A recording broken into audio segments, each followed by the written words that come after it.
Praise the Lord दोस्तों, सत्य तुम्हें स्वतंत्र करेगा। इस वीडियो में आपका बहुत बहुत स्वागत करते हैं दोस्तों। जैसे हमारा कंटिन्यू विषय चल रहा है रैप्चर के बारे में, हमने कुछ वीडियो से हमने सुना और पवित्र आत्मा की अगुवाई से, पवित्र आत्मा की मदद से हमने बहुत कुछ सीखा। और हमने कल वीडियो में ये वचन भी सुना जो दूसरा पत्रस 3 अध्याय के 9 वचन में लिखा है कि कुछ लोग सोचते हैं कि परमेश्वर के आने की प्रतिज्ञा में देरी हो रही है, लेकिन वहां पत्रस दूसरे लेटर में क्लियर कर रहा है, कलीसियाओं को बता रहा है, समझा रहा है कि जैसे तुम सोचते हो कि परमेश्वर के आने की प्रतिज्ञा में देरी हो रही है, देरी नहीं हो रही है।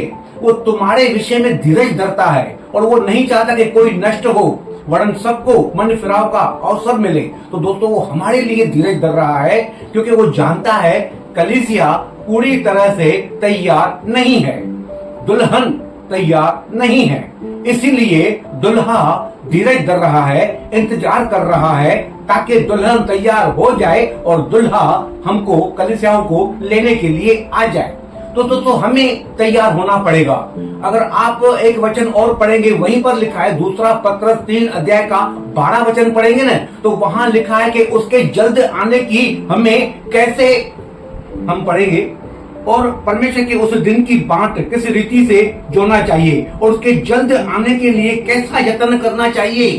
दोस्तों मैं फिर से पढ़ता हूं, दूसरा पत्रस 3 का 12 वचन वहां लिखा है, और परमेश्वर के उस दिन को, उस दिन की बाट किस रीति से जोड़नी चाहिए, यानी उसके आने का हमें इंतजार किस तरह करना चाहिए और उसके जल्द आने के लिए कैसा यत्न करना चाहिए। वो जल्द आए उसके लिए हमें क्या करना चाहिए, कैसा, कौन सा यत्न करना चाहिए। तो यही यत्न है कि हम अपने आप को संभालें, हम होश में आ जाएं, परमेश्वर का भय हमारे अंदर रखें और पश्चाताप करते हुए परमेश्वर के निकट आते जाएं और हम तमाम बुरे कामों को, अंधकार के कामों को, झगड़े, ईर्ष्या, कंपटीशन, इन तमाम बातों को भूलकर एक दूसरे से प्रेम करें, एक दूसरे की भलाई करें और सबसे ज्यादा हम मेल मिलाप रखें। क्योंकि अगर हमारा मेल मिलाप सबसे न होगा तो बाइबल में लिखा है कि तुम परमेश्वर को कदापि नहीं देख सकते हो। हम एक वचन और पढ़ेंगे जो लिखा है रोमियो की पत्री 13 अध्याय उसका 11 वचन से 14 तक हम पढ़ने जा रहे हैं। वहां लिखा है, समय को पहचान कर ऐसा ही करो। समय को पहचान कर, अगर आपको, मुझे लगता है समय वो रैप्चर का आ चुका है, आप और मैं अंतिम दिनों में चल रहे हैं, कभी भी कलीसिया स्वर्ग जा सकती है, उठाई जा सकती है। अगर आपको लगता है कि ऐसा समय आ चुका है तो यहाँ पर रोमियो में पौलुस कुछ हमारे लिए लिखता है, कहता है समय को पहचान कर ऐसा ही करो, इसीलिए कि अब तुम्हारे लिए नींद से जाग उठने की घड़ी आ पहुंची है।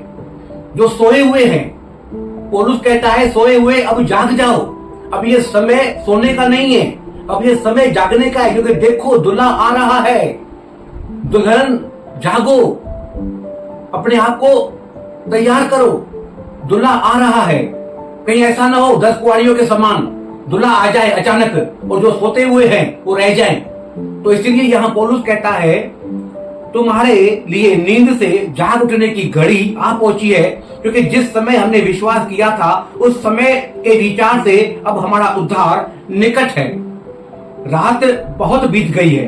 पहले कहता है हमारा उद्धार निकट है, हमारा स्वर्ग जाना निकट है, कलीसियाओं का उठाया जाना निकट है। इसके लिए तुम नींद में से जाग जाओ। आगे लिखा है रात बहुत बीत गई है और दिन निकलने पर है, इसीलिए हम अंधकार के कामों को त्याग कर ज्योति के हथियार बांध लें।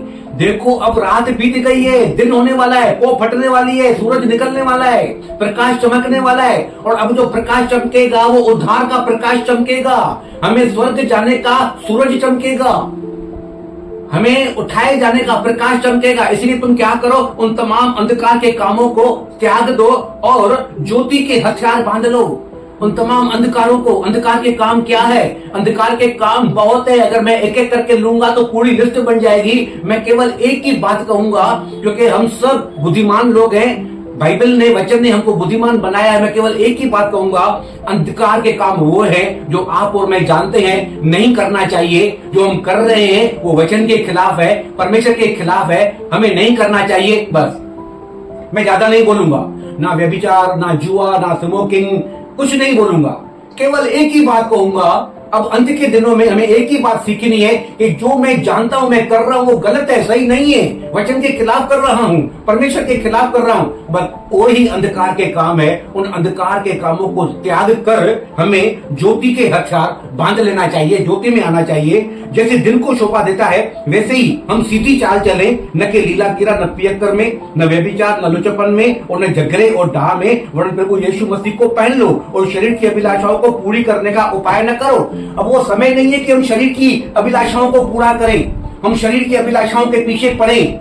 हमें हमारे मन में एक ही अभिलाषा होनी चाहिए, बस मुझे दुल्हन के समान तैयार होना है, मेरा दूल्हा आने वाला है, अब वो समय आ पहुंचा है, नींद में से जाग उठने की घड़ी आ पहुंची है, मुझे पवित्र बनना है, अंधकार के कामों को त्यागना है और मुझे ज्योति के हथियार बांध लेना है। तो दोस्तों अब हमें वो समय नहीं है कि हम अंधकार में चले या शरीर की अभिलाषाओं को पूरा करें, अब वो समय नहीं है। और ना ही अब वो अंतिम दिनों में समय है कि हम 4 गॉस्पेलों का कलीसियाओं में प्रचार करें। दोस्तों अब समय आ चुका है प्रकाशित वाक्य का प्रचार करना, कि अंत के दिनों में क्या क्या होने वाला है सबको बताएं। हम बताएंगे तभी तो उनकी नींद में से आंखें खुलेगी। ये हमारा भी कर्तव्य है, जो हम प्रचारक हैं, पास्टर हैं, कलीसिया को सिखाते हैं, चलाते हैं, हमारा भी कर्तव्य है लोगों को जागृत करने का। अगर लोग नींद में सो रहे हैं तो प्रकाशित वाक्य का प्रचार करके लोगों को वचन सुनाकर नींद में से जगाना हमारा भी कर्तव्य बनता है। कि कैसे 7 सीलें टूटेगी, जब एक एक मुहर खुलेगी तो क्या क्या परिणाम होगा, कैसे 7 तुरैया बजेगी और एक एक तुरई बजने पर दुनिया में क्या होगा, 7 कटोरे उड़ेले जाएंगे, एक एक कटोरे के उड़ेल जाने से क्या क्या होने वाला है, ये सब बातें 7 सील, 7 तुरैया, 7 कटोरे का वर्णन प्रकाशित वाक्य में क्लियर लिखा हुआ है। हमें पढ़ना है, समझना है और दूसरों को भी सिखाना है, प्रकाशित वाक्य का प्रचार करना है ताकि सोए हुए की आंखें खुल जाए। तो दोस्तों कल कुछ हम और नई बातों को सीखने जा रहे हैं, तब तक के लिए गॉड ब्लेस यू, जय मसीह।